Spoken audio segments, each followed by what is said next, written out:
Hello and welcome to I Am Voice. Myself Mohammed Zikriya. Asaduddin Owaisi has been denied permission to hold a public meeting in West Bengal. Let us see what he has to say on the issue. नहीं, मेरा कहना ये है कि TMC party के जो MPs हैं वो लोकसभा राज्यसभा में बड़ी बड़ी बातें करते हैं फ्रीडम ऑफ एक्सप्रेशन की, कॉन्स्टिट्यूशन की, डिसेंट के बारे में, मगर इनका ये दो चेहरे हैं उनके। एक दिल्ली में एक बात करते हैं और बंगाल में उसके ऑपोजिट काम करते हैं लोग। अगर मैं पब्लिक मीटिंग करना चाह रहा हूं तो आप क्यों इजाजत नहीं देते मेरे को? और हम इलेक्शन कमीशन ऑफ इंडिया से भी ये बताएंगे कि जहां पर हमारी पब्लिक मीटिंग होने वाली थी वहां का जो पुलिस के जितने ऑफिशियल्स हैं उनको election commission code of conduct आने के बाद उनका इमीडिएटली ट्रांसफर करना, इसलिए कि वो अगर रहेंगे ड्यूटी पे। अभी हमारे को इलेक्शन का कोड ऑफ कंडक्ट नहीं आया, उससे पहले हमको पब्लिक मीटिंग का परमिशन नहीं दे रहे आप, तो कैसे इलेक्शन फ्री एंड फेयर होगा? और नरेंद्र मोदी की सभा हो सकती है, अमित शाह की सभा हो सकती है, नड्डा की सभा हो सकती है, कांग्रेस की हो सकती है, सीपीएम की हो सकती है, दूसरे फॉरवर्ड ब्लॉक के पार्टीज की हो सकती है, टीएमसी हम क्यों नहीं कर सकते? भाई हम पब्लिक मीटिंग करेंगे, ठीक है, पब्लिक नहीं आएगी मगर मेरा राइट तो है ना। तो इससे साफ जाहिर हो गया कि ये जो सेकुलर लिबरल किस्म के जो लोग हैं जो टीएमसी के ताल्लुक से दिल्ली में इन एमपीज की स्पीच सुनकर बड़ा थालियां मारते हैं, उनको सोचना पड़ेगा। भाई लोकसभा में तो आप बड़ा, राज्यसभा में बड़ा बोलते हैं dissent, freedom of expression, Tagore को कोट करते आप, और आपकी सरकार तो वेस्ट बंगाल में हमको एक पब्लिक मीटिंग का परमिशन नहीं थी। पूरा एप्लीकेशंस इन ऑर्डर थे, आप नहीं देते। तो इससे साफ जाहिर हो रहा कि इनका ये डबल स्पीक है, ये इनकी हिपोक्रेसी है। यकीनन हम टीएमसी, बीजेपी, सीपीएम, कांग्रेस सबके खिलाफ बोलेंगे हम। और ये पार्टीज ये नहीं समझ रही है कि मुस्लिम माइनॉरिटी में, खास तौर से यूथ में एक चर्निंग है, एक डिजायर है कि हमारा पॉलिटिकल रेलेवेंस हो, हमारी एक पॉलिटिकल लीडरशिप बने, जो हमारे डेमोक्रेसी के लिए बहुत अच्छा है। हमारी डेमोक्रेसी मजबूत होगी अगर यूथ अगर आकर डेमोक्रेसी में पार्टिसिपेट करेगा तो उसके लिए बहुत अच्छा होगा। ये अनफॉर्चुनेट है कि टीएमसी गवर्नमेंट हमारे को परमिशन नहीं दे रही है, बड़ा अनफॉर्चुनेट है ये। इलेक्शन हम जीतेंगे हारेंगे, आप जीतेंगे तो लगा हुआ है, मगर हमारा व्यू पॉइंट रखने के आप हमारे को नहीं दे रहे इजाजत। ये कौन सी डेमोक्रेसी की फिर बात कर रहे हैं आप? हमको तो मौका मिलना चाहिए ना हमारी बात रखने का। मैं गुजरात में जाकर Narendra Modi, prime minister, Amit Shah, BJP आर के खिलाफ बोल सकता हूं, तो बंगाल में नहीं जा सकता मैं? नहीं, सवाल देखिए, वो सवाल वो नहीं है, एक लार्जर क्वेश्चन रेस कर रहा हूं मैं। लार्जर क्वेश्चन ये है कि डेमोक्रेसी में मुझे अपनी बात रखने का पूरा इख्तियार हासिल है, संविधान मेरे को दिया है। आप कैसा रोकेंगे उसको? किस बात पे रोकेंगे मेरे को आप? हमारा हर एप्लीकेशन, हर चीज उनको हम लिख कर दिए, पूरा इन ऑर्डर है, आप देते नहीं परमिशन। फिर टीएमसी क्यों रोती दिल्ली को आकर? फिर टीएमसी को रोने की क्या जरूरत है? फिर हमारे को मौका दीजिए, हमारे को परमिशन दीजिए। और वो पुलिस ऑफिसर्स अगर रहेंगे इलेक्शन कैंपेन के दौरान में तो वो तो फ्री एंड फेयर नहीं रहेंगे। सर, आपका जो गठबंधन की बातचीत चल रही थी उसमें तमाम तरह के हर्डल्स आ गए, क्या आपको लगता है कि आपके जो अपोनेंट हैं उनकी साजिश है? देखिए, अब्बास सिद्दीकी साहब, जिनकी मैं बड़ी इज्जत करता हूं और करता रहूंगा, वो हैदराबाद को आए थे, अपने भाई नौशाद के साथ मेरे से मुलाकात किए। पीरजादा अब्बास सिद्दीकी साहब पीरजादा हैं एक बड़ी दरसगाह के, फुरफुर शरीफ के। फिर मैं जाकर फुरफुर शरीफ में वहाँ पर पीरजादा अब्बास सिद्दीकी साहब से, उनके भाई नौशाद साहब से मिला हूँ। वो बड़ी मोहब्बत से मुझसे पेश आए। मेरा जो बातचीत हुई वो अब्बास सिद्दीकी साहब के साथ हुई है। अब अब्बास सिद्दीकी साहब के भाई जो पार्टी के चेयरमैन हैं, उनकी पार्टी क्या फैसला लेगी ये मेरे को, मैं उसके बारे में नहीं बोल सकता हूँ, मगर मेरी इज्जत जो अब्बास सिद्दीकी साहब के साथ है वो बराबर रहेगी। और उन्होंने कल एक स्टेटमेंट भी दिया है कि उनकी जो रिलीजियस जो ऑर्गेनाइजेशन है वो MIM पार्टी का सपोर्ट करेगी। सर क्या उसमें क्लैरिटी चाहिए सर? कंफ्यूजन है, एक तरफ आप बोल रहे हैं आपकी बात अब्बास सिद्दीकी के साथ चल रही है, दूसरी तरफ नौशाद साहब उनकी पार्टी अलग है, तो एक क्लैरिटी चाहिए कि क्या अब्बास सिद्दीकी साहब ने आपको प्रॉमिस किया है कि जो आप लड़ेंगे आपके साथ आपको सीट देंगे, या उनका दोनों का टाई अप होगा? नहीं, कल का जो उनका स्टेटमेंट है जो पब्लिकली अवेलेबल है, जिसमें पीरजादा अब्बास सिद्दीकी साहब ये बोले हैं कि MIM पार्टी का वो सपोर्ट करेंगे, वो उनके लोगों को भी बोलेंगे, वो ऑन रिकॉर्ड उस बात को कहे हैं। अब आगे क्या होता है तो ठहरिए, देखिए क्या होता है, देखते हैं। तो आपको क्या डर है कि जो CPM कांग्रेस इनके साथ बातचीत उनकी चल रही है तो कहीं एक बात सुनिए, कहाँ है वोट कांग्रेस का CPM का? अगर कांग्रेस का CPM का वोट होता तो बीजेपी 18 पार्लियामेंट सीट जीत पाती। CPM कांग्रेस का वोट कहाँ है? ये तो पूरा भाग गया है बीजेपी में। और अगर ये अच्छे होते तो बीजेपी जीतती थी वहां पर। तो जहां पर TMC रिस्पॉन्सिबल है बीजेपी के विरोध के लिए, वहीं पर कांग्रेस CPM भी रिस्पॉन्सिबल है। और कांग्रेस पार्टी का तो माशाल्लाह आप देख लिए गुजरात में क्या हुआ, कुछ नहीं रहा। सियासत की जमीन तो साफ हो गई तो इसलिए पानी में कूद जा रहे हैं। नहीं, मैं किसी का नाम नहीं ले रहा हूं भाई। सियासत की जमीन जब साफ हो जाती है तो जमीन मिल नहीं रही आपको, तो आप पानी में कूद जा रहे हैं। कूदिए पानी में, डूबेंगे वहां भी, यहां भी डूब गए जमीन पे, पानी में भी डूबेंगे आप। वो ठीक है, वो क्या क्या करते कर लीजिए, उनका जाती फेल है। मगर कांग्रेस का कहाँ है? कांग्रेस का वोट कहाँ है भाई? अहमदाबाद जैसी सरजमीन पर सिर्फ 20 दिन के कैंपेन में हम लोग 7 सीट जीतते हैं, और जो 15 सीट हारे वहां पर सब्सटेंशियल नंबर ऑफ वोट्स हम लोग लिए। वो तमाम के तमाम लोग बोलते कांग्रेस का बड़ा गढ़ है। हम बोले ठीक है, हम गढ़ में जाके हम लड़ते, हर एक के गढ़ में जाते हैं। हम दंगल में गए, जीते वहां पर। और मैं शुक्रगुजार हूँ अहमदाबाद के तमाम वोटर्स का, वहाँ के हमारे साबिर साहब का, पार्टी के प्रेसिडेंट का, भट्टी साहब का, उनकी पूरी टीम का, साबिर साहब के, और हम लोग जीते वहाँ पर। तो कांग्रेस का वोट कहाँ है? किधर है? कौन सी दुनिया में है? कहाँ है कांग्रेस का वोटर? CPM लेफ्ट फ्रंट कहाँ है? किधर है? अब खाली CPM का रेलेवेंट है, वो केरला में है, वो मानते उस बात को, और हो सकता है कि वहां पर टफ मुकाबला देंगे वो, मगर दूसरी जगह कहाँ है CPM है? कोशिश कर रहे हैं ना सर, CPM कांग्रेस अब्बास सिद्दीकी के साथ बात कर रहे हैं। अब वो देखिए, अब मैं अब्बास सिद्दीकी साहब की इज्जत करता हूं और करता रहूंगा। उनका स्टेटमेंट भी कल का अवेलेबल है। अब देखिए आगे क्या होता, फिर डिसाइड करेंगे। सर, राहुल गांधी ने ये स्टेटमेंट दिया है कि नॉर्थ में पॉलिटिक्स अलग हो रही है और साउथ में लोगों को इश्यूज में काफी इंटरेस्ट है, तो क्या करवाएंगे? देखिए मैडम, ये जो है ना, ये उनका स्टेटमेंट है, उनसे पूछिए आप। उनके पार्टी वाले भी तो यही कह रहे हैं कि ये इसका एक्सप्लेनेशन हम नहीं दे सकते, सिर्फ राहुल गांधी को भी हाँ, तो असदुद्दीन ओवैसी कैसे देंगे? जब उनकी पार्टी नहीं समझ सक रही, उनको मैं कैसे समझूंगा उनको? भाई उनकी पार्टी में रहने वाले उसका एक्सप्लेनेशन नहीं दे रहे तो क्या ओवैसी देगा? कहाँ का देगा वो? इसीलिए देखिए, कांग्रेस पार्टी का बुरा हाल है। कांग्रेस पार्टी कंफ्यूजन के स्टेट में नहीं है, बल्कि कोमोटा स्टेज में आ चुकी है अभी। तो ना, फिर आप अमित शाह को क्यों दे रहे परमिशन? फिर बीजेपी को क्यों दे रहे? हमको भी दो परमिशन। आप परमिशन नहीं देने क्यों नहीं दे रहे? आप, मेरे को अपनी बात रखने का हक, इख्तियार हासिल है।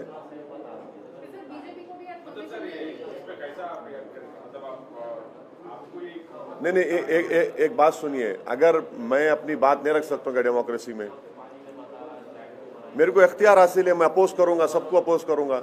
मैं TMC को करूंगा, बीजेपी को करूंगा, CPM को करूंगा, कांग्रेस को करूंगा। I will definitely go, but the question that has been asked to me is about the not giving of permission to MIM party to hold a public meeting in Mitia Burj. मतलब sir यही नहीं sir पता अगर आप BJP को proxy काम करें इसलिए आपको रैलीज नहीं मतलब ये जब गोधरा हो रहा था ममता बनर्जी कहाँ बैठे थे? जब गुजरात में फसाद हुआ ममता बनर्जी कहाँ बैठे थे? 18 सीट लोकसभा बीजेपी जीती, मैं लड़ा भी नहीं, मैं जिम्मेदार हूं। देखिए लार्जर क्वेश्चन क्या है कि आपको कैसा राइट है, आप रोक कैसा सकते हैं मेरे को? आप वहां पे 144 भी नहीं है, वहां पे कोई गड़बड़ नहीं है, वहां पे सब पार्टीज के रैलीज हो रहे, लेफ्ट की रैलीज हो रही, कांग्रेस के हो रहे, बीजेपी का हो रहा, टीएमसी का हो रहा, मेरा क्यों नहीं हो सकता भाई, मेरी पार्टी का? बीजेपी को आज परमिशन नहीं मिली है रैली करने की, और वो लोग कह रहे हैं कि वो कोर्ट जाएंगे। खैर वो बीजेपी की तरफ से बोलेंगे, मैं कैसे बोलूंगा? सर गुजरात में जीतना आपके लिए कितना पार्टी के लिए कितना इम्पोर्टेंट है, क्योंकि 15 दिन का आप कैंपेन किए, तो क्या उम्मीद की नजर आती है गुजरात में? अरे भाई यहाँ म्यूनसिपल इलेक्शन हुआ तो होम मिनिस्टर आ गए, पूरे यूनियन मिनिस्टर आकर कैंपेन करे, मैं नहीं जा सकता हूँ क्या? जाना चाहिए ना। डेमोक्रेसी को मजबूत करना है, पार्टी को मजबूत करना है, और कम टाइम में ये बहुत अच्छा वर्डिक्ट है। यकीनन हमसे थोड़े बहुत अनइंटेंशनल गलतियां भी हुई, वहाँ पर ऑर्गेनाइजेशन नहीं था बिल्कुल।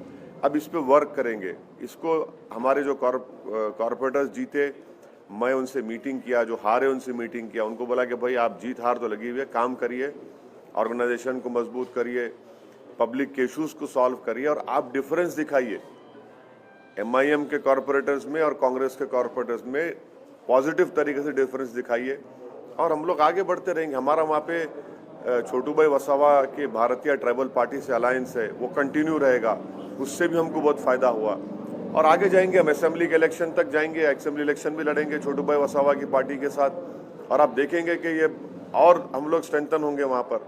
28 तारीख को भी इलेक्शन है, मुडासा में हमारे कैंडिडेट है, भरूच में है, गोधरा में है, और मुझे उम्मीद है कि इंशाल्लाह वहाँ की आवाम मजलिस इत्तेहादुल मुस्लिमीन की ना सिर्फ तायीद करेगी बल्कि अपने दुआओं से, वहाँ पे अपने वोट के जरिए से हमारे पार्टी को कामयाब भी करेंगे वहाँ पर। कांग्रेस का जो वोट बैंक था, तो आप समझते हैं कि वो जो है कमाई लेने में कामयाब हुई गुजरात में? देखिए वहाँ पर एक बहुत बड़ा पॉलिटिकल वैक्यूम है, और मुझे यकीन है कि MIM और छोटू भाई वसावा साहब की BTV पार्टी की उनकी लीडरशिप में हम उस वैक्यूम को फिल करने की कोशिश करेंगे। ये एक बहुत बड़ा चैलेंज भी है, मगर हमारा प्राइमरी पॉलिटिकल ऑब्जेक्टिव भी है कि उस पॉलिटिकल वैक्यूम को हम फिल करेंगे और आगे बढ़ेंगे। राहुल गांधी ने पिछले दिनों एक स्टेटमेंट दिया था, नॉर्थ साइड जो है कि साउथ के लोग ज़्यादा पॉलिटिकली जो है एक्टिव है नॉर्थ का, स्टेटमेंट को आप कैसे देखते हैं? नहीं, अमेठी हार गए सो गम है, शायद उनको तकलीफ है, पेट में दर्द अभी भी है कि ख़ानदानी विरासत में जो चीज़ मिली वो उनके हाथ से निकल गई, तो शायद वो बेचारे दिल की बात ज़बान पे आ ही गई। अगर वो जीत जाते तो शायद ये बात नहीं करते। अब हमको आप बोलते कि हम डिवाइसिव हैं, हम लड़ाते भाषण के जरिए से, अब आप लोग तो पूरे खामोश बैठे हैं। ये जनियाधारों की कॉन्स्पिरेसी है कि उनमें से कोई बोले तो सब खामोश, और हम बोले तो आसमान सर पे उठा लेते आप। ये तो ठीक नहीं है साहब। जाएंगे मैडम, बंगाल बराबर जाएंगे, वहाँ पर लड़ेंगे, मुकाबला करेंगे। हमारी ऑलरेडी हमारी टीम वहाँ पर काम कर रही है और अच्छी तरीके से ग्राउंड पर काम कर रही है। और देखिए आगे हम बढ़ते हैं, कैंडिडेट्स की जो कॉन्स्टिट्यूंसीज भी आइडेंटिफाई करें, वो एक लिस्ट हम हमारे नौशाद साहब और पीरजादा अब्बास साहब को भी हमारे पार्टी के लोग दिए हैं, वो कॉन्स्टिट्यूंसीज की लिस्ट उनको दिए हैं। आगे देखिए क्या होता है। महाराष्ट्र में भी इसी करे थे गलती कांग्रेस पार्टी। इसी सवाल में पूछना है सर, क्या आप कोई लीगल बात अपनाएंगे कुछ इस तरह से आपको अगर रोका जा रहा है तो आप कौन सा रास्ता? नहीं, मैं देखिए, हम तो जहां एप्लीकेशन दे रहे वहाँ के पुलिस के ऑफिशियल से हम अर्नेस्ट रिक्वेस्ट कर रहे कि आप प्लीज़ हमको मौका दीजिए, क्योंकि जब कोड ऑफ कंडक्ट आ जाएगा, आपका ये हमारा एप्लीकेशन एक्सेप्ट नहीं करना और एक्सेप्ट करके परमिशन नहीं देना without any valid legal reason, we will definitely, you are compelling us to make an application to Election Commission of India that such and such police officer being at that post, if he is there during election, the elections will not be free and fair, and that will be, we don't want that to happen. We want the local police administration to give us permission, because if you are not giving us permission, how can the election be free and fair?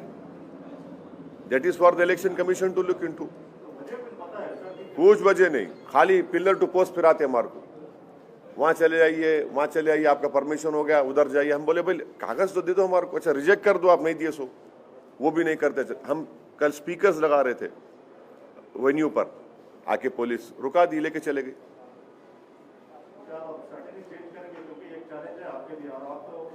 देखिए प्रसाद साहब, जीत हार तो election में लगी भी है। मैं जब तक पार्टी का जिम्मेदार हूं, मैं इलेक्शन लड़ता रहूंगा। मैं जीतूंगा भी हारूंगा भी, तो उसमें क्या करें भाई, मेरी बात तो रखना चाहिए ना मेरे को। भाई ये हमारा क्वेश्चन ये तमाम ये सेकुलर लिबरल इलीट से है, जो बड़ा खुश होते टीएमसी के बातों को। अब जरा मुंह खोलो ना, अब मुंह खोलो ना भाई आप, मगर मेरे को राइट तो मिलना चाहिए ना मेरे बात रखने का।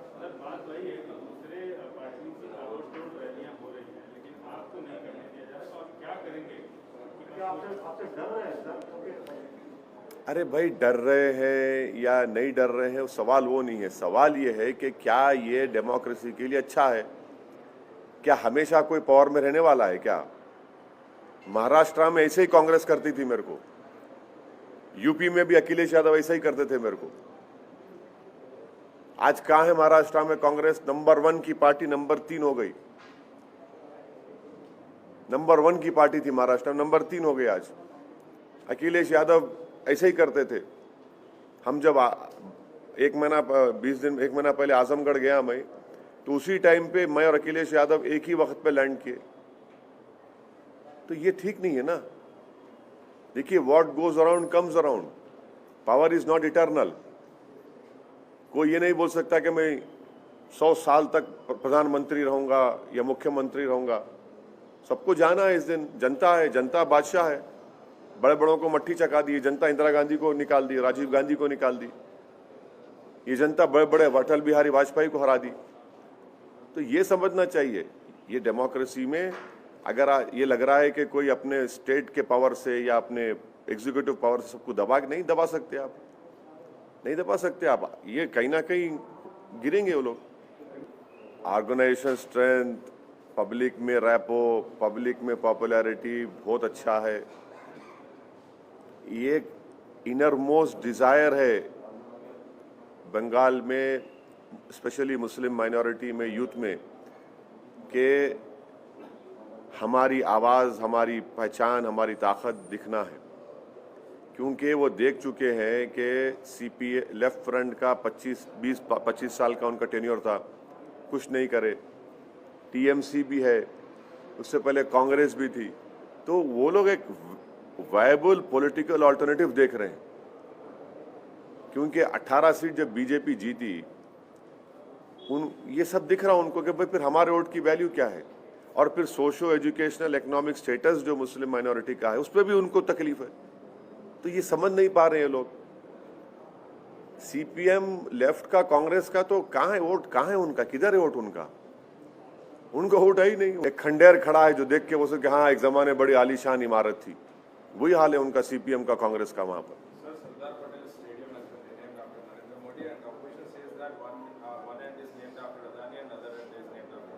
हाँ, so what, will Times now carry ads for Adani or Reliance or not? You tell me. No, you tell me how ethical it is your question. I am replying to you. I am not.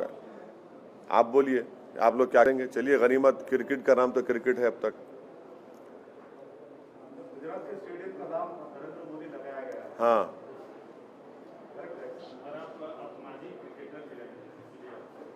नहीं, ये day and night match हो रहा है ना। Day and night match में ऐसा ही होता।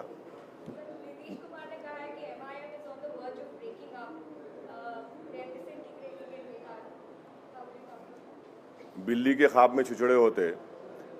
नीतीश कुमार को ये बात याद रखना चाहिए कि हमारी लड़ाई सीमांचल की इंसाफ की लड़ाई है। वो अकेले हमारी लड़ाई नहीं है, ना हमारे 5 एमएल के, सीमांचल के पूरी जनता की लड़ाई हम लड़ रहे हैं। नीतीश कुमार खुद कमजोर हो चुके हैं।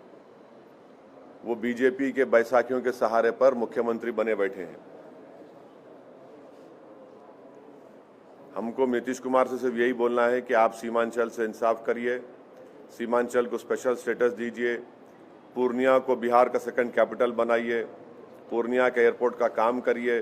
सीमांचल में जब बारिश होती है तो ज़मीन के कटाव के लिए वहाँ बांध का इंतज़ाम कराइए, डैम बना जो करना है उसका कराइए। जो वहाँ पर डिग्री कॉलेजेस नहीं है उन डिग्री कॉलेजेस को खोलिए, एजुकेशन का इंतज़ाम करिए। हमारी लड़ाई सीमांचल की लड़ाई है। तो नीतीश कुमार से हम बहैसियत मुख्यमंत्री ये बोल रहे हैं, उनको करना चाहिए।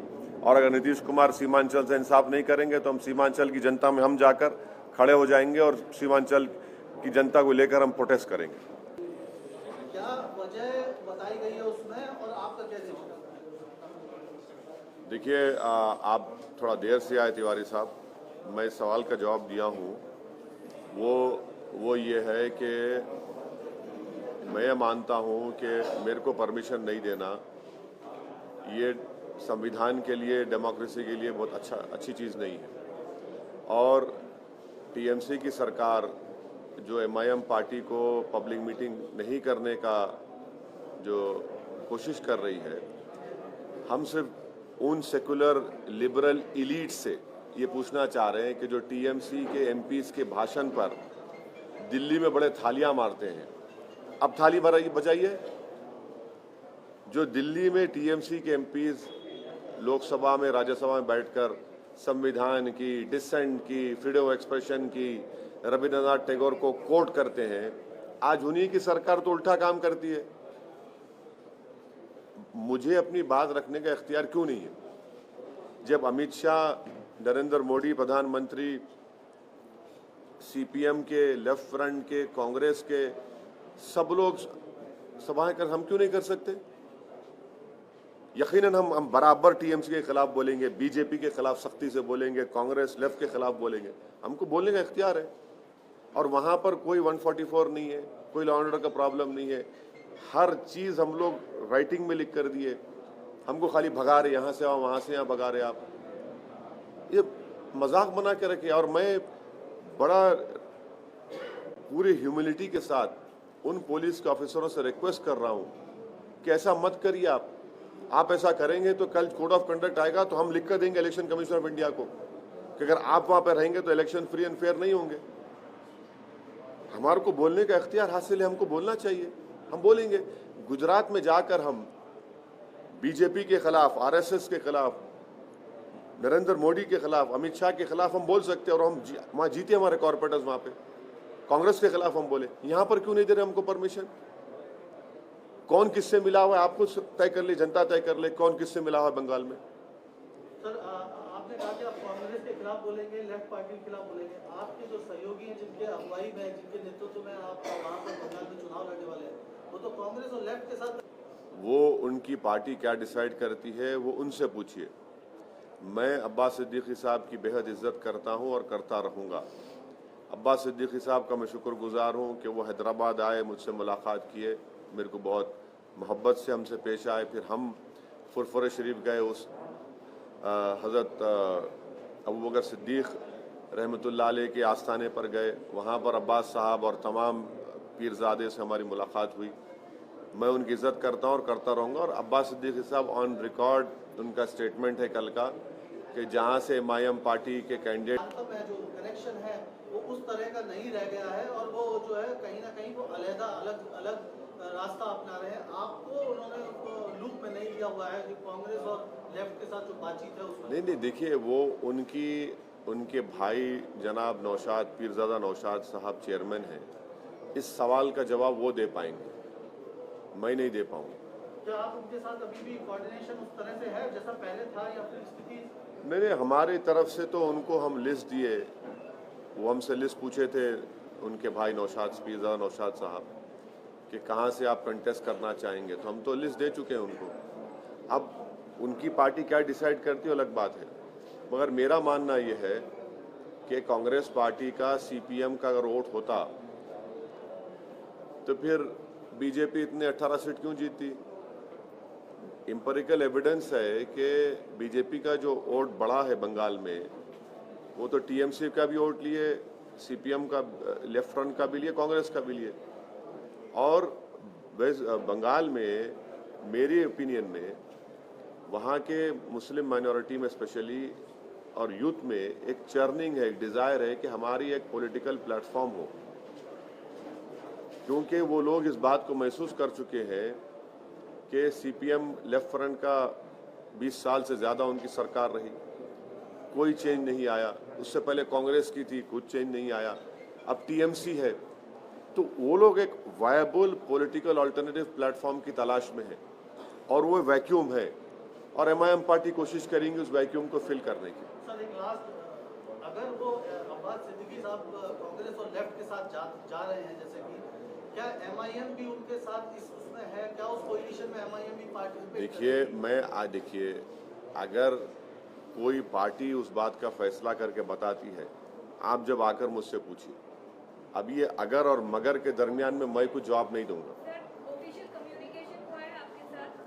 कोई मेरे साथ कोई ऑफिशियल कम्युनिकेशन नहीं हुआ है। मैं ऑन रिकॉर्ड आपसे कह रहा हूं कि जनाब पीरजादा नौशाद साहब को हमारी पार्टी की तरफ से वो असेंबली कॉन्स्टिट्यूंसीज की हम लिस्ट दे चुके हैं जहां पर हम इलेक्शन लड़ना चाहते हैं, वो लिस्ट उनके पास है। अब वो सब तफसील आपको नहीं, उतना काफ़ी है। सर जिन सीटों पे एमआईएम के कैंडिडेट आपने लिस्ट दी है, क्या उन सीटों पे इंडियन सेकुलर फ्रंट के उम्मीदवार नहीं होंगे, ये एश्योरेंस आपको मिला है अभी? अरे भाई साहब, आप तो ऐसा चाह रहे हैं कि पूरे कैमरा लगाकर आपको पूरी मीटिंग का बोल दूं। आपको जो बोलना था बोल दिया हमें, अब ठहरिए ना, थोड़ा टाइम दीजिए, क्या होता है देखते हैं। Sir, when permission is denied, why don't you sit in Calcutta and fight against it? And why don't you reapply for permission? No, our party cadre is working on the ground. They are trying their level best. Let us see. We'll definitely go. Not going is not the issue. The larger question is, why are you not giving permission? And why do you talk in these flowery terms when you come to Delhi about dissent, democracy, freedom of expression? When you don't allow, you allow Amit Shah to hold a public rally, you allow BJP to hold public rallies, Congress and left to hold rallies, but not to MIM. Why? This raises a big question mark about their approach. While there is an uncertainty over it. Madam, we have gone over there to what? To do politics, to serve the people. We'll continue to do that. Sir Madhya Pradesh में भी आप ऐसी खबरें आ रही कि मध्य प्रदेश में भी चुनाव की लड़ने की उसकी लोकल बॉडी। हाँ, लड़ेंगे, क्यों नहीं लड़ेंगे? लड़ना चाहिए, लड़ेंगे भाई, क्यों नहीं लड़ेंगे? लड़ेंगे। हाँ, अब ये सब बातें मेरे से क्यों पूछ रहे हैं आप? सर एक लास्ट, आप शौकत जी के यहाँ पे जो शादी के कार्यक्रम में गए थे, हाँ। उसमें आपकी मुलाकात शिवपाल यादव से हुई। साथ में बैठ के खाना भी खाए, कुछ बताएंगे कि क्या साथ में बैठ के खाना भी खाए। शौकत की बेटी की शादी थी, खुशी का मौका था। उसमें आगे कुछ क्या किसी? हाँ जरूर, ये शिवपाल यादव ये खुशी के मौके आगे बढ़ते रहेंगे, उसमें क्या बात है बुरी? शिवपाल यादव के साथ क्या? मुलाकात करेंगे जाकर, बिल्कुल साथ रहेंगे, क्यों नहीं, क्या बात है उसमें? और आजम खान भी आपके साथ आते? भाई आजम खान साहब तो अभी वो परेशान है, अल्लाह उनकी परेशानियों को कम कर दे, अल्लाह उनकी तकालीफ से उनको छुटकारा दिला दे। वो अभी परेशान है, तो इस तरह का सवाल क्यों करते आप उनके बारे में?